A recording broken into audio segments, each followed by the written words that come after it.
Hi, I'm Marco Liias, State Senator for the 21st District, and welcome to our latest Washington Whiteboard. Today we're going to talk about the Washington Voting Rights Act. I think everybody wants their voice to be heard and their views to be represented in our democracy, but not everyone has the same opportunity. In Yakima, for instance, Latinos have made up about 40% of the population, but until recently were unable to elect a single Latino public official who could speak for the unique needs of their community. That's because all the elections in Yakima were citywide elections, where the members of the city council are elected by a simple majority of the overall population. The 60% white, 40% Latino split in Yakima meant decades of all-white city councils. That all changed when the city of Yakima was sued in federal court. After spending over $1 million on legal bills, the city lost. In 2014, a federal judge ordered Yakima to elect its officials by district instead of citywide.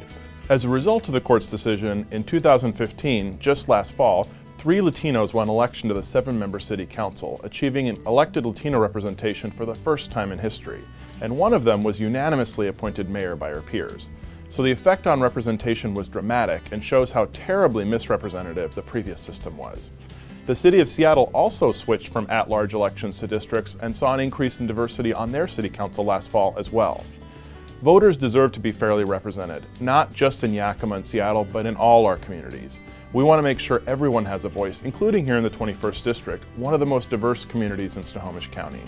That's why I'm co-sponsoring the Washington Voting Rights Act. This bill would make it easier for residents to challenge unfair systems that are keeping diverse voices off our city councils, school boards, and other elected positions.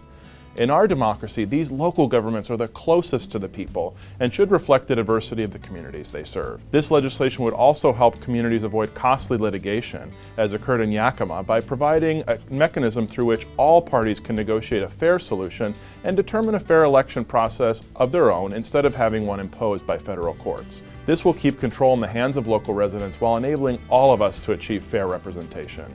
Unfortunately, and a little bit ironically, my Republican colleagues in the Senate haven't allowed a vote on the Washington Voting Rights Act. We still have time this session to act, and I hope that we do. We need to send a clear message. Everyone is respected in Washington, and we all deserve a voice in our democracy. Thanks for joining us.